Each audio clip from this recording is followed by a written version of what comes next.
Não deixe o medo te paralisar. Deus tem uma palavra para você no dia de hoje. E é muito importante que você não paralise, que você não fique estagnado diante das situações onde você venha sentir medo, às vezes até mesmo uma angústia no coração, aquela vontade de paralisar, aquela vontade de não avançar, mas ficar ali numa zona de conforto ou numa zona de segurança. Deus tem uma palavra para o seu coração no dia de hoje e é muito importante que você saiba como lidar com situações de medo. Antes de nós prosseguirmos, eu quero aqui dar as boas-vindas para você que está chegando aqui agora no Vivendo pela Vida. Se você ainda não nos segue, vou te fazer um convite. Aqui tem um botão de inscrever, você vai clicar nesse botão. Depois você vai apertar o sininho, vai selecionar todas e dessa forma você será notificado sempre que tivermos aqui um conteúdo novo. Lembrando também que estamos nas principais plataformas de podcast, como o Spotify, Apple Podcast,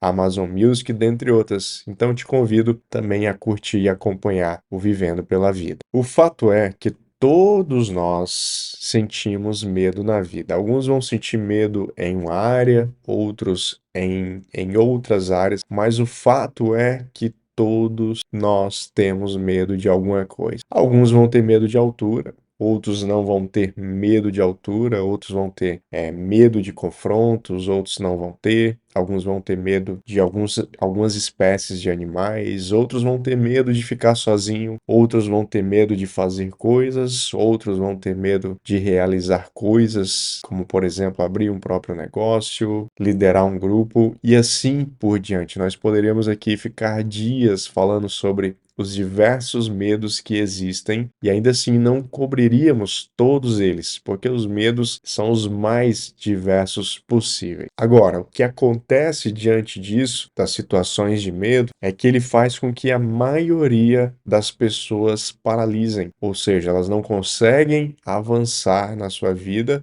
devido ao seu medo. E esse medo muitas vezes acaba lhe prejudicando, porque ela tem algo específico para alcançar, ela precisa avançar, ela precisa seguir, mas é justamente esse medo que está impedindo essa pessoa de prosperar. E talvez isso esteja acontecendo com você. E a pergunta que fica é: como devemos então lidar com situações como essa? Quando o medo vem, tenta nos paralisar, mas nós precisamos seguir adiante. Eu gostaria de ler com você um versículo que se encontra lá no livro de Salmos, capítulo 56. Na verdade, nós vamos ler aqui 3 versículos, a partir do 3, que diz o seguinte: olha só como que o salmista lidava com situações de medo. Quando estou com medo, eu confio em ti, ó Deus Todo-Poderoso. Confio em Deus e louvo pelo que ele tem prometido. Confio nele e não terei medo de nada. O que podem me fazer simples seres humanos? Amém? Então aqui observe que o salmista ele está falando de uma situação muito específica. Ele está falando aqui do medo de seres humanos, o medo de pessoas. O medo aqui no caso é de ser perseguido, é o medo dos inimigos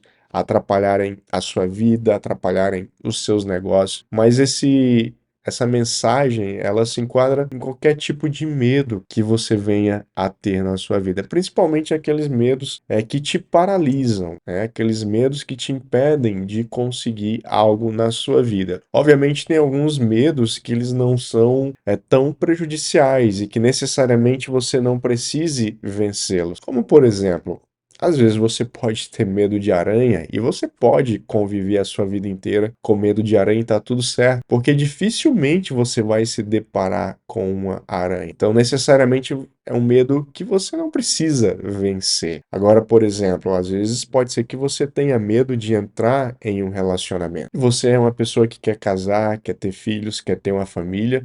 Então, nesse caso, o seu medo precisa sim ser tratado, precisa ser enfrentado. Talvez você tenha medo de construir o seu próprio negócio, mas o seu grande desejo é ser independente, é ser um empreendedor, é gerar empregos. Então você vai ter que vencer esse seu medo. Provavelmente, às vezes, o seu medo seja de falar em público, né, o pânico de muitas pessoas. Mas se o seu chamado é de ser uma voz profética, é de ser alguém que precisa falar para pessoas, então você precisa enfrentar esse medo de falar em público. Entenda que existem várias situações onde os seus medos eles podem ser vencidos. E aí o que o autor aqui de Salmos fala? Quando eu estou com medo, o que ele faz? Ele bota a confiança dele em Deus. Então, esse é o princípio estabelecido para que você vença o seu medo. Você precisa confiar em Deus. Principalmente no quê? Pelo que ele tem prometido, como fala lá no versículo 4. Então, se o Senhor te prometeu coisas, mas ainda assim você está com medo, é justamente nesses momentos que você precisa confiar em Deus, entendendo que o Deus que te chamou é o mesmo Deus que vai te capacitar, é o mesmo Deus que vai com você e vai fazer com que de fato você cumpra o seu propósito. Porém, existe a sua parte. Você precisa ir, você precisa obedecer, você precisa agir em cima da palavra de Deus. E o ponto-chave para que você avance e ultrapasse todos os seus medos é a confiança. Então, confiar em Deus, amar a Deus, tudo isso lança fora todo o medo que está dentro de você. E aí, o que que o salmista diz? Confio nele e não terei medo de nada. Quando você verdadeiramente coloca a sua confiança em Deus, quando verdadeiramente você deposita toda a sua angústia, toda a sua insegurança, todas as incertezas que você carrega dentro de você aos pés do Senhor, pode ter certeza que Ele vai arrancar todo o medo de dentro de você, da sua alma, e vai fazer com que você prossiga até o alvo que Ele estabeleceu para a sua vida. Então entenda que a palavra de Deus para você no dia de hoje é que você avance, mas avance confiando nele. É que você prossiga, mas entendendo que aquele que te deu a palavra, aquele que te entregou a promessa, é o mesmo que irá cumpri-la. Então eu quero abençoar a sua vida com essa palavra para que você seja uma pessoa que tenha ousadia no Senhor, uma pessoa que confie no Senhor, uma pessoa que entenda que o Senhor é o Deus de palavras e ele é um Deus que cumpre sim as suas promessas.